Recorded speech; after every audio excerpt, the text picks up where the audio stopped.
Halo orang-orang sekalian, kita ngehamtam lagi, ngebahas HAM bersama tamu. Tamu kita hari ini siapa ya? Ini coba gue gambarin dulu sebentar. Ini Pak YK Hendra Fatika, saya biasa memanggilnya Om YK. Om YK ini satu teman yang punya concern banyak di soal sektor pangan ya. Yes. Sektor pangan. Jadi apa yang Anda masak, apa yang Anda ulek, Anda aduk, lalu Anda makan atau Anda sajikan buat orang lain, itu sebetulnya bukan sesuatu yang gampang. Mungkin Anda cuma kalau di perkotaan Anda beli di tukang sayur, abang sayur, atau dari mbok-mbok yang dagang sayur, atau mungkin Anda tinggal di dekat perkebunan dan lain-lain. Tetapi itu ada mata rantainya panjang, dan kita akan bahas sama Om YK. Selain Om YK ini punya concern soal, punya kepedulian soal pangan, melakukan advokasi soal sektor pangan, pertanian dan juga peternakan ya. Yes. Om YK ini juga baru dilantik. Baru diambil sumpah. Diambil sumpah, dilantik, dan juga dapat SK dari Mr. Joko Widodo Yes. sebagai presiden untuk menjadi salah satu komisioner di Ombudsman Republik Indonesia, ORI. Periode 2021 2026. Jadi sampai melewati pemilu berikutnya ya. Sampai melewati. Tapi Jokowi 3 periode katanya. Tapi kita nggak bahas itu. Kita nggak ngebahas itu. Kita akan ngebahas makanan-makanannya Jokowi, ya kan? Makanan-makanan Anda juga, makanan Om YK. Iya. Ya, ini pangan juga nih ya, air ya. Pangan juga masuk. Ini masuk ke makanan dan minuman soalnya. Sektor tambang nih, sumber daya alam. Tapi dia juga makanan. Tapi mereknya kita copot. Karena yang punya merek belum bayar. Support iklan ke acara ini ya, ya kan. Jadi gua ganti dengan stiker ngehamtam gitu. Ini bisa-bisanya Cendol Production. Oke, Om YK. Siap. Udah berapa hari di Ombudsman? Kami ini diambil sumpah 22 Februari ya. 22 Februari. Jadi sekarang ya mau sebulan lah. Mau sebulan. Udah Tapi 3 minggu jeleknya gedung Ombudsman tuh ya. Kita syukuri saja, habis gimana lagi. Iya. Dan dalam waktu dekat kayaknya nggak bakal dapat gedung baru. Duitnya buat pandemi, beli masker, vaksin dan lain-lain kan. Konon katanya di situ sampai 2022. Sampai 2022. Habis itu mau ditiadakan. Bukan ditiadakan, cari gedung baru atau bikin gedung baru. Ya masa malu lah, sebelah-sebelahnya itu di Kuningan, Rasuna Said, swasta udah renovasi semua, Ombudsman gitu-gitu aja gedungnya. Iya, tapi gue ini sebagai orang baru jangan dulu memikirkan hal itu. Yang penting masuk dulu, mapping dulu problemnya apa, kita terima dulu apa adanya. Kalau memang itu fasilitasi itu penting untuk dirubah, ya penting untuk diusulkan. Memang ada satu tim khusus yang memikirkan tentang masalah fasilitasi di tempat kami ini. Memang itu yang salah satu mengkhawatirkan, Bung Haris. Jangankan hanya Ombudsman Pusat, kami punya 34 kantor perwakilan, dan itu hampir 90% masih ngontrak. Masih ngontrak? Masih ngontrak. Oke. Nah ini juga semoga lambat laun, karena kami ini dihitung sebagai lembaga yang masih relatif baru, meskipun dibandingkan KPK memang nampaknya masih lebih dulu Ombudsman daripada KPK. KPK dikasih gedung. Nah, cuma kan KPK ini atensi dari publiknya luar biasa. Ombudsman ini atensinya tidak sebesar KPK. Tapi kalau menurut gue ya, berapa tahun terakhir ini, 1-2 tahun terakhir ini justru Ombudsman yang lebih luar biasa. Nggak tahu kalau dari sisi pemberitaan memang KPK rame lah. Rame ya. Tapi soal yang lebih independensi gitu, yang lebih membuka diri untuk pelaporan itu sebetulnya Ombudsman. Makanya Bung Haris, kalau dalam imajinasi saya entah kapan nampaknya ke depan itu gitu ya, KPK dan Ombudsman itu bisa aja menjadi satu lembaga berbaur gitu. Jadi mungkin di pencegahannya itu ranahnya Ombudsman, penindakannya di KPK karena model seperti itu juga ada di beberapa negara. Iya. Kedepannya saya nggak tahu, tapi Gua dulu pernah studi banding ke Perancis ya. Hah? Di Perancis itu ada penggabungan sejumlah komisi-komisi negara tuh. Yes. Ya, digabungin beberapa dari banyak. Yang jelas kita memang punya masalah internal, ya, bukan hanya masalah fasilitasi gedung. Soal liftnya kekecilan tuh ya. Itu DPR juga ngomong begitu. Saya tuh kalau mau ke ombudsman tuh sumpek katanya liftnya kecil, gedungnya kelak-kelok begitu, ruangannya sempit-sempit ya, tapi sudahlah. Tapi untungnya kalau gue sih orang yang happy sama ombudsman di periode yang kemarin ya. Di periode Om YK ini memang mesti dibuktikan nih, melanjutkan Challenging juga, challenging banget lah. kepuasan publik terhadap ombudsman itu mesti dipelihara dan ditingkatkan. Yes. Tapi gue hari ini mau ngomong soal tugasnya KPK, tugasnya ombudsman, tugasnya ombudsman dalam isu soal pangan. Yes. Harga cabai naik ya. Ya, cabai naik tapi beras turun. Beras turun. Ayam masih susah. Ayam sekarang turun. Ayam fluktuasi dalam 1 bulan ada naiknya, ada telurnya. Begitu juga. Ini kita dengan mau telur. puasa loh bulan depan. Ya, sebetulnya kalau dari sisi supply ya produksi nggak ada masalah. Nggak ada masalah. Jadi di pasar-pasar, di tempat-tempat orang beli pangan, bahan-bahan pangan itu, bahan pokok, barangnya ada semua ya. Barangnya itu ada semua, cuma masalahnya adalah sederhana aja karena kita ini kan punya 2 iklim musim. Ada musim kemarau, ada musim hujan. Oke. Musim kemarau relatif produksi bagus, harga turun. Karena banyak barang. Karena banyak barang. Di saat musim kemarau, barang sedikit, harga naik. Solusinya sederhana sebetulnya. Oke. Harus ada. Berarti itu lembaga yang bicara menyimpan soal stok. produksi pangan lokal. Ya, semuanya. Untuk Indonesia seperti itu. Tapi kenapa banyak impor pangan? Nah, itu tadi. Masalahnya adalah kan ketercukupan. Karena di Indonesia ini yang paling lemah itu adalah industri hilir, dalam hal ini misalnya seperti industri penyimpanan. Kita masih lemah. Nah, seandainya itu bisa dibangun. Sebelum terusin, sorry gue potong. Jadi ada produksi hulunya, sawah, dan lain-lain. Ya, petani lah di sini ya. Petani, peternak. Ya, petani, peternak, nelayan gitu ya. Terus nanti ada pengolahan. Ada nanti ya tergantung komoditinya ada. Kan ada yang buat bumbu-bumbuan. Ya, gitu kan. nanti kan di kita itu kan justru tadi jasa-jasa untuk membuat nilai tambah itu justru itu yang masih kurang gitu. Mestinya itu dikembangkan. Baru distribusi dan retailer. Nah, sekarang misalnya kita nggak pernah tahu nih hari ini misalnya nanam kangkung di Republik Indonesia berapa banyak petani. Nah, dipasarin. Padahal makan ikan tuh di Indonesia Timur tuh ya, di Sulawesi, mesti ada kangkungnya. Mesti ada kangkungnya kan. Sama pare. Iya, begitu masuk petani nanam, panen, masuk semuanya kan harus ke pasar. Begitu masuk ke pasar, ternyata di pasar banyak tuh, bukan hanya dari satu wilayah aja, tapi wilayah lain panen, otomatis harga turun. Jadi sebetulnya masalah manajemen aja. Jadi selain tadi masalah penanganan pasca panen, itu termasuk handling gudang, penyimpanan dan lain-lain, adalah manajemen produksinya di kita masih acak-acakan. Oke. Ya, belum ada manajemen atau kalender tanam yang memang bisa disepakati bersama dan ditaati oleh para petani kita. Tapi sebetulnya dari yang pokok dulu, beras misalnya. Oke, beras. Oke. Jangan dulu ngomong banyak, beras aja. Beras. Kalau beras itu dari produksi lokal cukup nggak? Gini, Bung Aris. Buat konsumsi rutin harian? Cukup.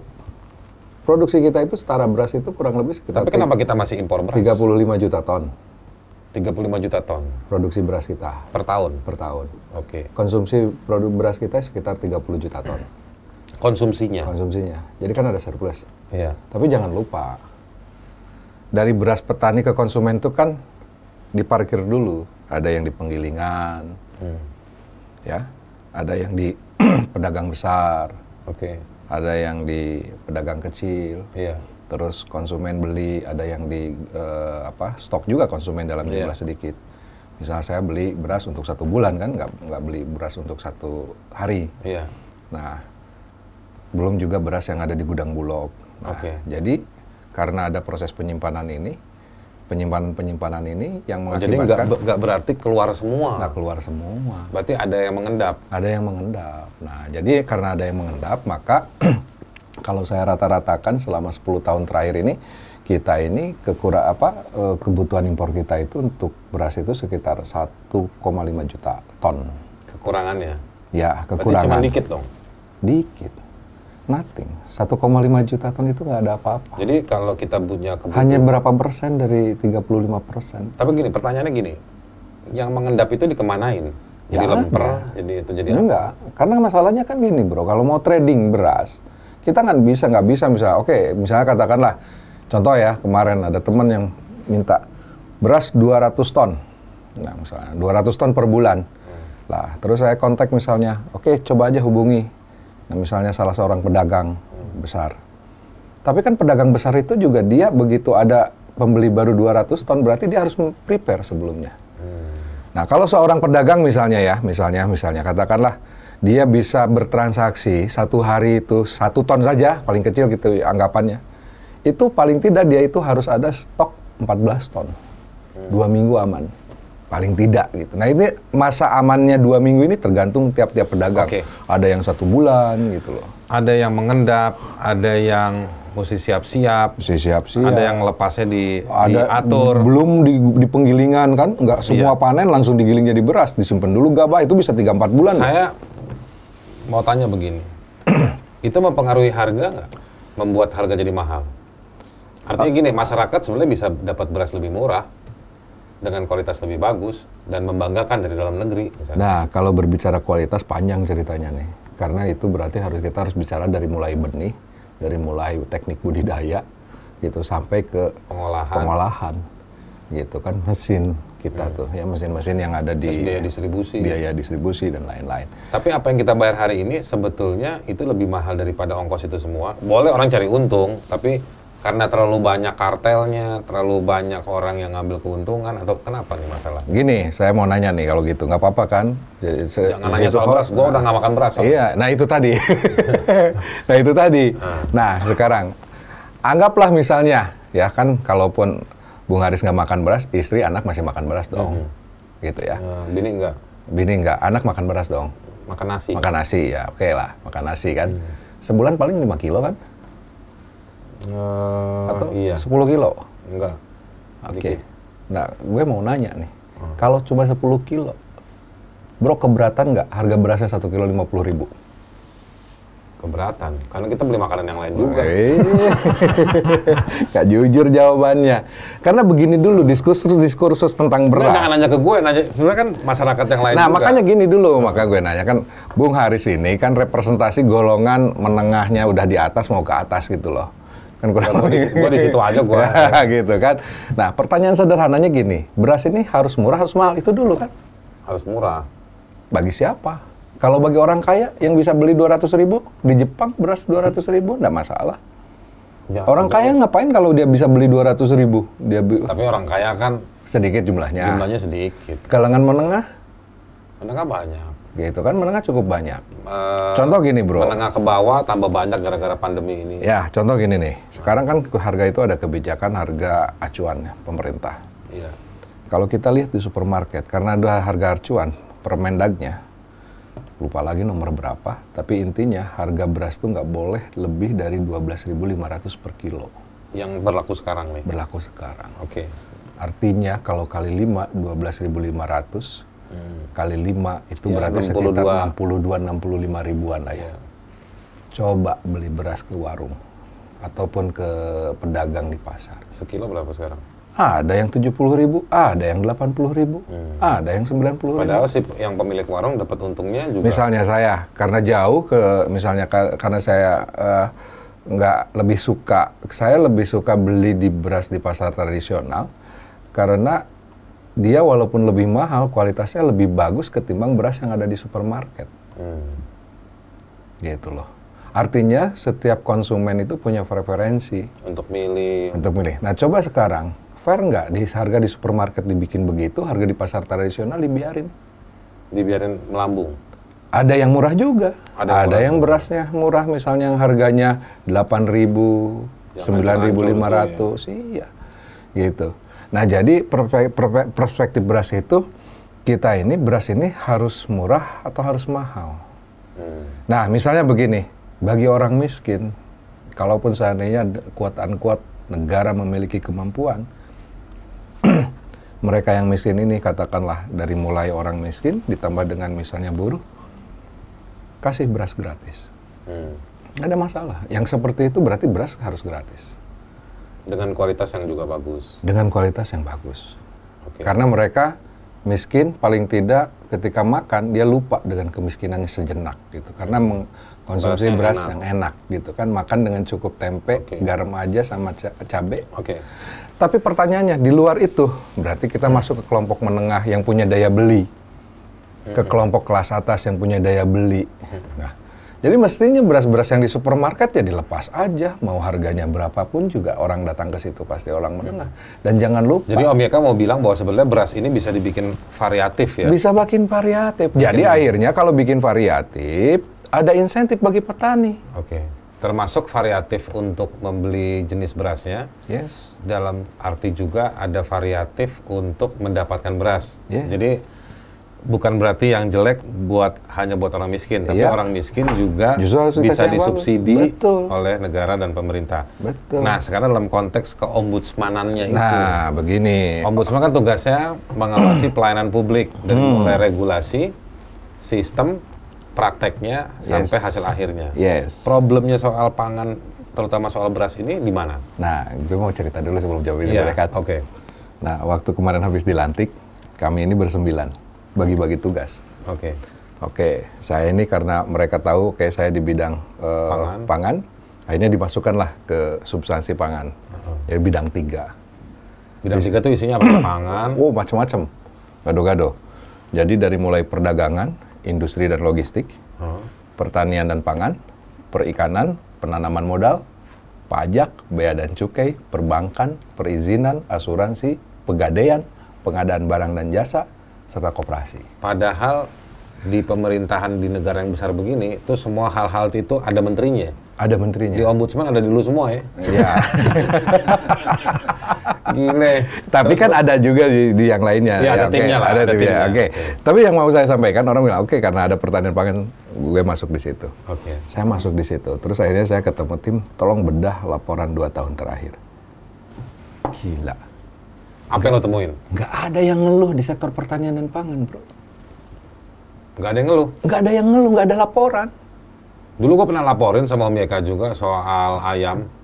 Ya nggak ada pokoknya. Di 2020 tuh 2019 itu nggak masuk. Karena itu dibatalin waktu itu. Oh, nggak lanjut diproses. Nah, yang banyak. Perbankan, asuransi, perizinan. Tapi pertanyaannya, apakah tidak ada laporan mencerminkan pelayanan publik itu sudah baik? Nggak ada laporan kan bukan berarti di lapangan baik-baik aja. Karena problemnya ini adalah akses melaporkan. Petani kita ini, 60% ini kan rata-rata petani kecil, bro. Dia punya 1.000 meter, punya lahan paling 1.000 meter persegi. Pendapatan juga kalaupun ada keuntungan nggak akan lebih dari 200.000 per bulan. Nggak ada pupuk, ya udah nerima. Rantai ekonominya pendek ya? Pendek, nggak ada pupuk nerima. Pupuk mahal nerima. Bener-bener bertahan hidup sendiri ya? Bertahan hidup sendiri. Terus kayak gitu mau protes ke ombudsman. Iya. Gitu kan. Susah, dia juga jangan-jangan nggak tahu ada ombudsman. Jangan-jangan juga nggak ngerti apa itu kata maladministrasi. Kan di situ. Nah, oleh karena... Tapi di 2 tahun terakhir itu pernah nggak ombudsman melakukan inisiatif untuk mengintervensi satu situasi-situasi tertentu terkait soal pangan? Makanya kan tugas ombudsman itu 2. Satu, untuk menyelesaikan aduan masyarakat. Yang kedua, untuk pencegahan maladministrasi. Nah, akhirnya ini yang di backup. Yang maladministrasi. Pencegahan maladministrasinya. Kemarin kan sudah masuk di kasus lobster. Kasus bansos. Dulu kasus impor beras yang PPI masuk gitu kan. Nah, tantangannya makin besar. Nah, makanya setelah saya masuk, kemungkinan besar saya sekarang sedang melakukan penggodogan dengan tim di sektor pertanian.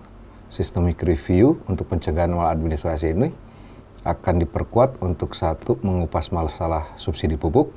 Yang kedua, masalah kebijakan importasi pangan. subsidi pupuk nampaknya gitu ya, nampaknya gitu ya, arah untuk adanya potensi maladministrasi besar dalam soal subsidi pupuk. subsidi pupuk. Ya. Maladministrasinya di mana tuh? Ya, makanya nanti saya jelasin satu-satu. Tapi kalau di impor pangan rasanya lebih dalam dari itu. Problemnya adalah regulasinya sendiri nggak komprehensif. Kemarin saya baca di media ya, saya baca Pemerintah impor 1 juta ton beras. Luhut Binsar Panjaitan, Menko Maritim dan Investasi. Dia bikin statementnya di quote yang isinya negor Menteri Perdagangan. Yes. Muhammad Lutfi. Yang dia bilang, "Vi, lu jangan main impor-impor aja. Atau main ngomong gitu ya. Ya, lu tanya dulu sama gue, apa yang mesti diimpor, apa yang jangan-jangan kita bisa ada di sini." Ya. Dari itu aja saya ngelihat menarik bahwa di dalam kabinet sebetulnya jangan-jangan nih ada yang belum clear ya. Belum klop gitu. Belum klop, Pak. Nah, jadi gini, kalau kita terkait masalah impor beras ya, sebetulnya kan itu mesti ada indikatornya, Bro. Ya misalnya sederhananya. Kita tuh impor dari mana sih? India Bisa, Vietnam. Amerika juga bisa, itu kecil. Ya India agak besar. Yang paling besar itu ya Thailand, Cina, Vietnam, Myanmar, Filipina. India itu nomor kelima, nomor keenam. yang paling tinggi jadi Thailand, Vietnam, Myanmar, Filipina. yang lagi ada kudeta ini. Iya. Justru kita beli beras sama dia. Iya, jangan. Padahal mereka belajar juga beberapa 60. Padahal mereka belajar otoritarianisme juga dari sini. Nah, gue nggak mau bahas itu. Mancing. Iya. Nyisipin dikit aja, nyisipin dikit ya. Nah, jadi itu di situ. Kita itu impor dari sana. Nah, cerita impor ini kan harus ada indikatornya. Sebetulnya impor itu kan nggak ada masalah. Apalagi ini kan jumlahnya juga kecil. Jangan lupa loh, beras ini bukan hanya masalah sekedar komoditi, Bro. Tapi dia komoditi yang strategis. Ada dampaknya terhadap kondisi sosial, psikologi petani, juga politik. Oleh karena itu, suka nggak suka, kebijakan importasi beras itu mesti dipahami oleh publik. Nah, kemarin misalnya Pak Mendak bilangnya... Tapi impor beras kita sejauh ini sudah masuk akal belum? Artinya begini, saya pikir tadi ada petani yang cuman lahannya 1.000 hektar. 1.000 meter. Sorry, 1.000 meter. 1.000 meter. Dia pupuk beli sendiri. Disubsidi. Subsidi. Kena musim kacau, cuaca yang agak kacau, ya udah jebol gitu. Nanam lagi. Apa pembelaan negara sama petani-petani yang kayak begini? Nah, ini yang menarik kan tadi kita. Jadi gini, negara ya menurut gua ya gede lah, sektor import ini gede mewah lah, mewah. Mobilnya heboh lah, pengusaha gede, ya. dapat duit gede. Tapi buat ngebelain si petani-petani yang kecil kayak gini nih apa? Kejauhan. Kalau dari situ berharap mereka ngebela petani. Jadi ada maladministrasi di situ. Nah, kalau untuk impor beras, saya ngelihatnya sih regulasinya nggak komprehensif. Makanya nih satu ya, ini dulu. Kalau kita lihat payung hukum, mimpi besarnya itu loh ya, kan dasar hukum besarnya itu kan larinya dari undang-undang amanah konstitusi kita. Negara ini wajib mensejahterakan, peningkatan kesejahteraan umum, mencerdaskan kehidupan bangsa. Jangan lupa loh, kesejahteraan itu ya petani, ya kehidupan bangsa juga salah satunya yang harus dicerdaskan petani juga. Iya. Nah, petani ini kan sebuah insan yang, maaf, dia ini profesi atau bukan sih? Nggak jelas di Indonesia. Nah, kalau profesi, mestinya harusnya kena dapat UMR dong. Ya kan? Ada juga yang wirausaha jatuhnya. Ya, tapi sekarang kan banyak petani udah jadi buruh. Iya, itu buruh tani. Buruh tani. Iya, makanya maksud saya, petani ini spektrumnya terlalu luas. Contoh, gue mau bilang. Oh, tadi UMR tuh dalam kaitan buruh tani ya? Iya, buruh tani, petani yang kecil. Nah, kalau kayak gitu, apa harus diurus oleh Kementerian Pertanian yang tugasnya meningkatkan produksi? Sorry bro, petani yang tadi yang 1.000 meter persegi itu, yang cuma pendapatannya 200 meter persegi, dia bertani itu kenapa? Ya daripada tidak ada pekerjaan lain. Misalnya dia bekerjanya buruh, ada lahan kecil, atau bisa diolah. Ya udah diolah daripada diem. Tapi dia tujuannya bukan untuk meningkatkan produksi. Dia berpikir ngapain juga saya harus dikasih pelatihan SOP budidaya yang baik misalnya. Nggak peduli dia. Karena dia nggak bisa, nggak ada. Dia tahu bahwa dia nggak 1000 punya meter kesempatan persegi untuk nanam ngembangin. padi, nggak punya insentif apa-apa, bro. Mau ditingkatin gimana? Produksi 2 kali lipat pun juga tetap penghasilan dia tuh nggak akan meningkat banyak. Nah, masalahnya yang kayak gitu mesti diurus oleh Kementerian Pertanian yang tugasnya meningkatkan produksi loh, bro. Mestinya ini ditingkatkan oleh siapa? Oleh Menteri Sosial, oleh Menteri Pedesaan ataupun atau oleh Menteri Tenaga Kerja barangkali. Karena ini adalah skala kecil. Dia berproduksi hanya sekedarnya saja. Dapat benihnya juga beli dari benih sembarangan. Kenapa nggak digedein aja? Nah, makanya satu dulu yang tugasnya untuk meningkatkan produksi itu siapa? Nah, mestinya harus dipotret petani kita ini. Nggak, artinya gini, tetap di Kementerian Pertanian, tapi daripada, Omnibus Law misalnya. Omnibus Law. Nanti datang Masuk. investor. Justru itu yang saya khawatirin, bro. Elon Musk mau buka 10.000 landasan untuk mau ke mana, ke planet mana gitu. Nah, kenapa nggak dibikin, kita mau buka lapangan pekerjaan, kita rapiin aja sektor pertanian. Iya, nggak ada masalah dengan hal itu. Cuma untuk merapikan. Tapi regulasinya belum cukup. Belum cukup. Masalahnya gini, menata sektor pertanian ini, ya, harus memahami orang yang mengerti tentang sosiologi di pedesaan, tentang karakter masyarakat desa. Buruh tani dengan petani ini ada kelas. Gitu. Nggak bisa kita mendidik buruh tani sama dengan mendidik petani. Terus nggak bisa juga kita mendidik petani yang tadi lahannya cuma 1000 meter persegi dibanding dengan petani yang punya 5 hektar, 10 hektar, nggak bisa. Nah, justru ini yang harus dirapihkan gimana? Dan mereka nggak bisa di satu klaster kan, bro. Contoh gitu loh. Karena logik dagangnya beda ya? Iya, yang ini yang punya 10 hektar itu dia orientasinya profit. Efisiensi, ngerti tuh, diajarin efisiensi. Ngerti tuh, Pak, kalau pakai Bapak ini, pupuk ini, walaupun lebih mahal, produktivitas meningkat segitu. Ngerti dia. Terus kalau kayak gini, Bapak harus nambah modal segini, tapi nanti Bapak akan dapat hasil segini. Ngerti. Oleh karena itu, Bapak perlu alat mesin pertanian. Ngerti dan mau beli.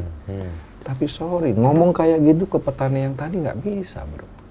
Karena dia memang masih dalam situasi bertahan dulu aja. Dan dia sebetulnya dalam tanda kutip bukan petani yang dalam tanda kutip bahwa kehidupan sehari-harinya 100% tergantung pada sektor pertanian. Oke, sekarang gini. Nah, gitu kan. Jadi sekarang kan? di level bawah petani-petaninya itu ada berbagai macam. Ada berbagai macam ya. Itu satu. Nah, HAM itu di situ loh maksud gue. Nah, kita ini ngomongin pasti soal HAM semua. Jadi nggak usah terlalu dieksplisitkan. Ini di level produksinya ada berbagai jenis kan, berbagai klaster. Satu. Yang kedua, dia juga berhimpitan dengan juga permainan import. Beras itu sendiri dari luar. Jadi dibandingkan lokal dan impor aja nih berarti ada persaingan harga. Ya. Oke, ini ada masalah kalau misalnya kemudian import masih bisa masuk dan jadi surga kekayaan kan? Ya. Surga atau kekayaan buat pengusaha-pengusaha. Ini dua hal ini tetap dipelihara. Itu satu. Yang kedua, di level produknya, jenis beras itu juga bermacam-macam. Bermacam-macam. Oke, taruhlah itu jadi kayak varian, ya mau beras yang kayak gimana ada. Tetapi juga ada tanggung jawab negara untuk memastikan bahwa orang miskin itu bisa dapat beras yang layak. Atau makan yang layak. Misalnya kayak gitu. Atau misalnya nanti juga harus dikoordinasikan, misalnya gini nih, UMR. Itu kan ada itemnya. Ada item bahan pokok. Harga beras yang didaftarkan oleh Federasi Serikat Pekerja, harga berasnya segini, tiba-tiba di pasaran harganya lain. Jadi itu ada masalah-masalahnya tadi kan. Nah, sekarang gue mau balik ke kira-kira ke depan. Ombudsman goyang dangdutnya gimana nih? Melihat situasi ini. Ya, makanya begini tadi kenapa saya bilang Ombudsman akan mempertimbangkan untuk masuk ke hulu, yaitu nanti untuk melihat masalah subsidi pupuk. Yang kedua ke hilir, yaitu masalah importasi pangan. Nanti karena itu nyambung. Nah, problem pupuk itu sederhana. Pupuk tuh mahal ya? Nggak, begini dulu bro. Pupuk itu setiap tahun itu ya rata-rata 25-30 triliun per tahun. Beda-beda lah dikit-dikit. Itu negara subsidi? Subsidi bro. Oke. Tapi apa yang terjadi kalau lihat ke petani? Petani perlu, pupuknya belum ada. Petani sudah tanam, pupuknya datang. Pupuknya udah ada, petani kan dikasih. Nah, sekarang, ada juga kan penyalahgunaan kan? Sekarang, kayak gitu. Pupuknya, misalnya, petani ternyata pupuknya belum tentu dikasih juga karena habis jatah pemakaian alokasinya. Harus dialokasikan ke tempat lain. Gitu. Tapi yang terjadi sekarang adalah pupuknya nggak ada. Saya punya uji coba 4 hektar bro, nanam jagung. Mau nangis, bukan karena nggak bisa beli pupuk, pupuknya nggak ada, mau beli kemana? Nangis lihat tanaman, udah kita bagus-bagus, cantik-cantik. Pupuknya nggak ada? Nggak ada. Pupuk itu produksi lokal apa dari luar? Produksinya lokal, bahan bakunya ada yang impor. Oke. Nah, itu ya. Itu nggak ada pupuk karena ada yang boikot? Jadi kemarin ada regulasi baru terkait masalah pendistribusian dan penerimaan pupuk ini, gitu. Nah intinya lah. Nanti kalau cerita gitu panjang lagi nanti kemana? Iya, nanti kita ngomong soal pupuk. Susu pupuk khusus itu kalau mau. Kalau ada zitnya. Beras. Wah pokoknya ini intinya penting pupuk ini buat petani agar produksinya bagus, lahannya juga makin subur. Nanti kita bisa uraikan pupuk apa yang dibutuhkan. Tapi yang jelas distribusi pupuk sekarang ini bermasalah menurut evaluasi kami. Makanya ini kami sedang perdalam. Yang kedua adalah impor pangan. Ya contohnya seperti beras ini. Kondisi memutuskan impor, keputusan impornya tidak masalah. Tapi kenapa disebutkan ataupun dipublikasikan sekarang di momen petani yang sedang panen, ini jelas masalah. Karena apa? Keputusan itu akan mempengaruhi psikologi di pasar. Begitu disebutkan mau impor, harga gabah itu turun, ada yang sampai di tempat tuh nggak entah benar atau enggak, Rp1.600. Itu ngaruh ya? Ngaruh banget psikologi itu. Itu siapa sih yang rese banget ngumumin impor gitu? Lemes banget bacotnya. Gini, yang mengumumkan kemarin Menteri Perdagangan. Tapi gini, saya mau positive thinking bro. Mungkin ada sesuatu. Takut pejabat. Soal menteri langsung positive thinking. Enggak, positive thinkingnya gini. Positive thinkingnya itu. Pak Lutfi itu ngomongin bahwa ada pertimbangan lain yang dia nggak mau jelaskan, karena kalau ini dijelaskan, strateginya bisa ketangkep. Karena begini bro, bisa dibayangkan. Artinya ada ketangkep, maksudnya yang dia proyeksikan sebagai lawan itu siapa? Para kartel? Ya, ada kemungkinan bikin ulah, harga bagaimana, dinaikin. Nah, sebelum mereka bikin ulah, dibuatlah pernyataan itu. Ini positive thinkingnya, tapi apakah betul? Demikian saya pun nggak tahu. Makanya kami siapa sih kartel beras itu? Nggak ada. Nggak ada ujung hidungnya. Nggak berani ngomong. Lu tahu pasti kan. Ada kan pemain itu nanti off air ya. Ini kan on air ya, off air itu ya. Jadi gini. Tapi tetap direkam. Tapi jangan dimunculin kalau gitu sih nggak apa-apa. Nah, tapi ada pemain-pemain itu. Ya ada lah bro. Pemain beras, gede-gede. Iya, gede banget lah. Ada orang-orang yang nama-namanya kalau dimunculin di media tahu juga orang. Oh dia nih ternyata gitu. Iya, everybody know lah. Ya kalau di kalangan tertentu itu orang partai? Bukan orang-orang lagi partai, mungkin yang menghidupi partai. Yang menghidupi partai? Mungkin. Tapi public figure? Mana ada dia muncul? Enggak, tapi artinya publik tahu dia nih? Belum tentu tahu lah. Hanya orang-orang tertentu yang ngerti-ngerti aja. Tapi aparat hukum pastilah, pemerintah pasti tahu lah. Tahu ya? Tahu. Ngambil kenikmatan juga? Tahu. Ya, memang begitu kondisinya. Bos, sedikit. Tadi 2 tahun terakhir di Ombudsman nggak ada laporan soal pangan. Nggak ada. Tapi di Mabes Polri ada Satgas Pangan kan? Sejak zaman Pak Tito. Iya, tapi kan tugasnya Satgas Pangan adalah melakukan Ombudsman mantau nggak stabilisasi. tuh? Polisi atau kerjasama nggak sama polisi soal Satgas Pangan? Yang kemarin saya nggak tahu. Mereka cerita nggak teman-teman dalam Ombudsman? Kayaknya dalam kerjasamanya tidak dalam perspektif artinya kerja bareng gitu ya. Tapi apakah ada misalnya tukar-menukar informasi, saya nggak tahu. Oke. Nanti juga kita perdalam itu. Iya. Nah, tapi gini deh, masalah impor itu yang jelas ada timingnya.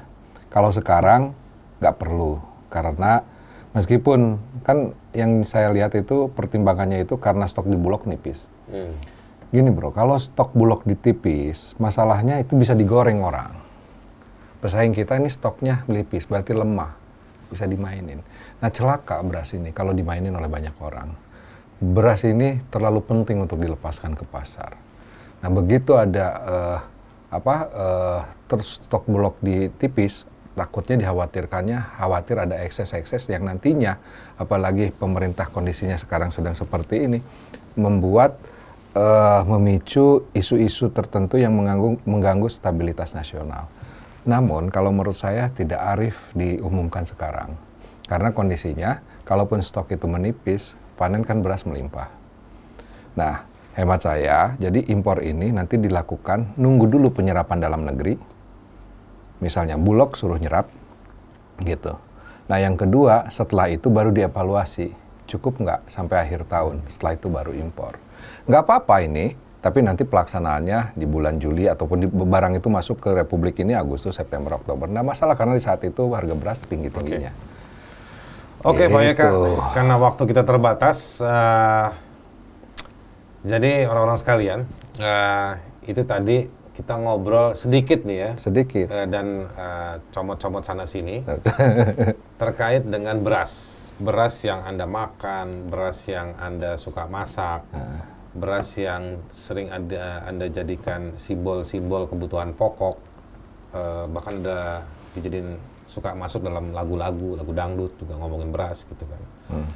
Tapi ternyata beras itu nggak semudah kita mengunyah ketika udah berhadapan sama beras itu. Dia ada politik dagang yang luar biasa. Ada soal isu dalam negeri dan luar negeri, ada soal impor dan juga produksi lokal, bagaimana memproduksinya, mendistribusikannya, harganya, pupuknya, lahannya yang udah banyak jadi pabrik. Isu beras ini juga sawah ini makin tipis lokasinya, itu secara tidak langsung berhubungan langsung dengan meningkatnya jumlah buruh migran yang karena nggak bisa punya pekerjaan lagi di lokasi daerahnya, akhirnya jual kerbau malah kerja di luar negeri. Ada banyak kerumitan di sana. Tetapi juga harus dibangun harapan karena salah satu isu yang penting di masa depan itu soal air dan juga soal pangan. Soal air, soal banjir kita udah bahas di Ngehamtam yang lalu-lalu, terutama bersama Om JJ Rizal. Hari ini kita ngebahas lagi sedikit soal beras bersama Om Yeka, yang hari ini sudah jadi pejabat negara, punya wewenang.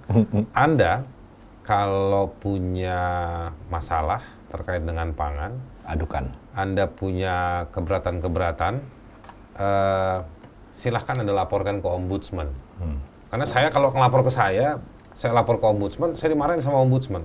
Laporan kamu terlalu banyak. Nah sekarang kalian langsung lapor ya ya kan. Nanti di sini kantornya di Rasuna Said di Jakarta. Ini kan yang nonton mungkin sampai ke Slovakia, oh iya, sampai ke Zimbabwe. Harus disebutin di Jakarta. Jadi kantornya Ombudsman ini ada di Jalan Rasuna Said C19. Rasuna Said C19. Ya. Rasuna Said itu dulu sejarahnya adalah kandang sapi. Kita ya tempati kan? sekarang. Di zamannya Ali Sadikin dipindahkan dan dijadikan pusat perkantoran. Ya. C berapa? 19. Dulu ada C59 bikin kaos. Bandung itu tapinya. Depok. Oh, Depok. Bandung apa Depok? Bandung. Oh, kalau di Jakarta di Depok. Oh, Depok. Ya. Jadi Rasuna Said di daerah Kuningan. Tapi juga ada kantor ombudsman di 34. udah 34 ya?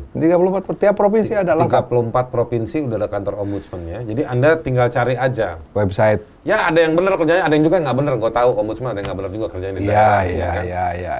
Ya nasib lo lah gitu kira-kira.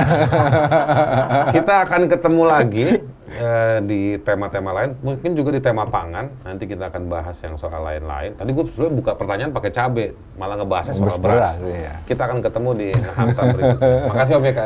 Oke, terima kasih sama-sama. Kasih saya kesempatan untuk lebih serius dengan akun YouTube Haris Azhar Channel.